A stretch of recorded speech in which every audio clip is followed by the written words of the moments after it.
नमस्कार मैत्रिणींनो, माझ्या चॅनलमध्ये आपलं स्वागत आहे.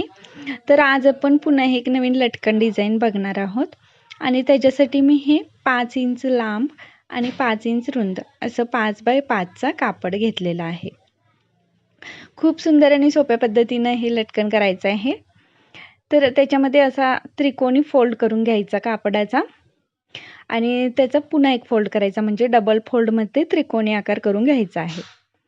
आणि त्याच्यानंतर आणि वेगळ्या कलरची मी 3 बाय 3 या आकाराचे आहे, ते 3 इंच लांब 3 इंच रुंद अशा आकाराचे 2 कापड घेतलेले आहेत.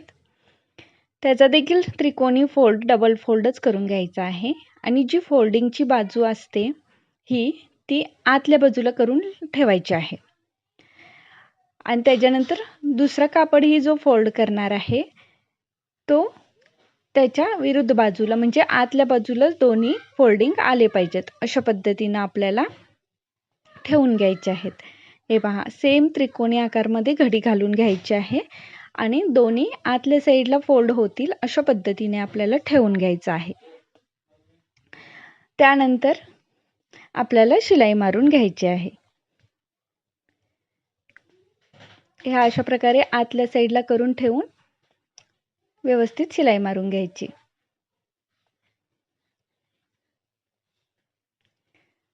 व्हिडिओ कुठेही स्किप न करता पूर्णपणे बघा. खूप सुंदर व्हिडिओ आहे. खूप सोप्या पद्धतीचं लटकन तयार होणार आहे. आणि त्याच्यानंतर आपल्याला नॉक घ्यायचा आहे, म्हणजे बांधणीची जी दोरी असते ती घ्यायची आहे आणि बरोबर मध्ये ठेवायची आहे आणि त्याच्यावरून शिलाई मारून घ्यायची आहे.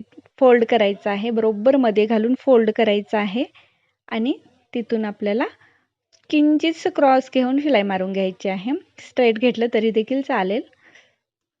हे पहा, अशा प्रकारे शिलाई मारून एक्स्ट्रा कापड असेल तर कटिंग करून घ्यायचं आहे. त्यानंतर आपल्याला अशा प्रकारचा लटकन तयार मिळेल. खूप सुंदर दिसेल. हे पहा, ग्रीन कलर घेतलेला आहे जेणेकरून पानं वाटावीत म्हणून, आणि खूप छान असं हे लटकन तयार झालेलं आहे. तर तुम्हाला कसं वाटतंय मला कमेंट करून नक्की कळवा. व्हिडिओ आवडल्यास लाईक, शेअर आणि चॅनलला सबस्क्राईब नक्की करा. पुन्हा असेच नवनवीन आणि सोप्या पद्धतीचे व्हिडिओ मी नक्की घेऊन येत राहीन. तर काहीसा अशा पद्धतीचा बांधल्यानंतर आपल्याला हा लटकन दिसणार आहे. खूप सोप्या पद्धतीचा आणि खूप सुंदर असा आहे. त्यासाठी एक लाईक नक्की करा. पुन्हा भेटू नवीन व्हिडिओमध्ये. तोपर्यंत धन्यवाद.